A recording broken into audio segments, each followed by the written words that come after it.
চির ঘুমে কবি দাউদ হায়দার। বিস্তারিত দেখুন অগ্রযাত্রা ডেস্ক রিপোর্টে। স্বাধীন বাংলাদেশের প্রথম নির্বাসিত কবি, লেখক ও কলামিস্ট দাউদ হায়দার মারা গেছেন। শনিবার রাতে জার্মানির বার্লিনের একটি বৃদ্ধাশ্রমে শেষ নিঃশ্বাস ত্যাগ করেন তিনি। লন্ডন প্রবাসী নাট্যশিল্পী ও সংগঠক স্বাধীন খসরু বিষয়টি নিশ্চিত করেছেন।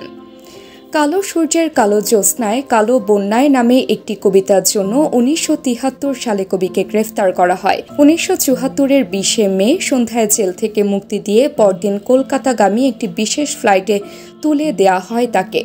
ওই ফ্লাইটে আর কোনো যাত্রী ছিল না। এরপর ভারত সরকারও তাকে বহিষ্কার করে। নোবেল লরিয়েট জার্মান সাহিত্যিক গুন্টার গ্রাসের বিশেষ চেষ্টায় 1987 সালে জার্মানিতে আশ্রয় নেন দাউদ হায়দার। গত বছর বার্লিনের নয়া কোলনের একটি হাসপাতালে ভর্তি হন কবি। সে সময় বার্লিনের স্থানীয় পুলিশের অপরাধ দমন বিভাগ জানায়, কবি দাউদ হায়দারকে মাথায় আঘাতপ্রাপ্ত অবস্থায় উদ্ধার করা হয়। চিরকুমার দাউদ হায়দারের আগে থেকেই একাকিত্ব সহ বয়সজনিত নানা জটিলতা ছিল। দীর্ঘদিন তিনি হাসপাতালের আইসিইউতে নিবিড় পর্যবেক্ষণে ছিলেন।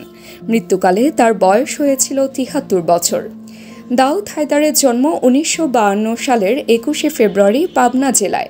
তিনি বর্তমানে একজন ব্রডকাস্টিং সাংবাদিক ছিলেন। তিনি বাংলা ভাষার একজন আধুনিক কবি, যিনি 70 দশকের অন্যতম প্রধান কবি হিসেবে পরিচিত। তার একটি বিখ্যাত কাব্যের নাম জন্মই আমার আজন্ম পাপ।